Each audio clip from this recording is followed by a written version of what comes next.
महामारी 2020 कोविड-19 ने वैश्विक सरकारों और उनकी संस्थाओं की सोच समझ को जनमानस के समक्ष पूरी तरह से एक्सपोज किया है, खोलकर सामने रख दिया है कि ये वर्तमान की सरकारें और इनकी संस्थाएं जनमानस के लिए हित की योजनाएं और निर्णय किन मूलभूत ढांचों और किन आधार पर लेते हैं या नई योजनाएं बनाते हैं, जिसका एक नकारात्मक पक्ष जो कि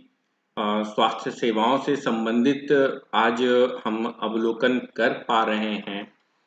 लेकिन अगर इसको हम सही मायनों में देखें तो यह केवल स्वास्थ्य से संबंधित नहीं है। यह दशकों से चली आ रही शिक्षा व्यवस्था, शिक्षा के साथ मानवीय मूल्यों के विकास से संबंधित भी है। यह महामारी बहुत बड़ा प्रभाव मानवीय जनमानस पर छोड़ रही है और ऐसी स्थिति में भारत सरकार के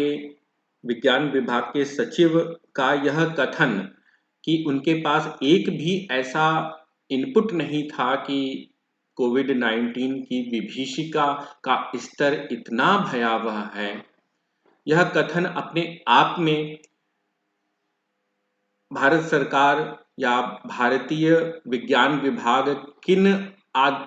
किन मूलभूत आधारों पे कार्य कर रहा है, किस प्रकार से कार्य कर रहा है, उसको एक्सपोज करता है। विज्ञान अपने आप में हर एक मानव को इतना सबल बनाता है कि वह एक बड़े परिदृश्य को बड़ी आसानी से गणन कर सके, देख सके। मानव का ज्ञान विज्ञान के साथ मिलकर के बहुत सारी संभावनाएं उत्पन्न करते हैं। ऐसे में श्रीमान सचिव जी का यह कहना कि उनके पास एक भी इनपुट नहीं था, यह लोकतंत्र द्वारा स्थापित किए गए वैज्ञानिक ढांचे को एक्सपोज कर रहा है कि उसने अपने ही लोगों को इतना एक जिस प्रकार से घोड़े को बांध दिया जाता है कि तुम्हें इसके अलावा इधर उधर देखकर नहीं चलना है, उतना एक मार्गी कर दिया है या इनकी शक्तियों को प्रभावित किया गया है। तो यह विभीषिका एक प्रकार का अवसर भी है कि इन संस्थाओं के प्रमुख इस प्रकार के कथन से स्वयं को बचाएं, जिनसे जनमानस में अपनी क्षमताओं के प्रति भ्रम की स्थिति उत्पन्न हो जाए। यह भी इस महामारी से युद्ध के समय एक बहुत बड़ी जिम्मेदारी है कि मानव आज के समय में अपनी क्षमताओं पर ही भ्रम करना न शुरू कर दे, जिसकी पूरी पूरी जिम्मेदारी इन कम से कम विज्ञान जैसी संस्था, विज्ञान जैसे विभाग के पास तो है ही है। और इसके अतिरिक्त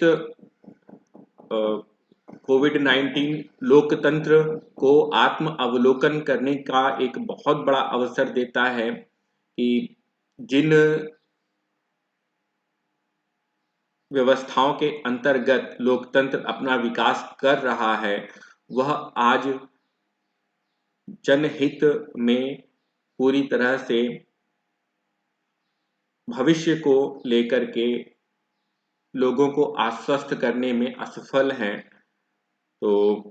किस प्रकार से एक सुरक्षित भविष्य लोकतंत्र निर्माण करे, आज इसकी आवश्यकता कहीं अधिक बन चुकी है।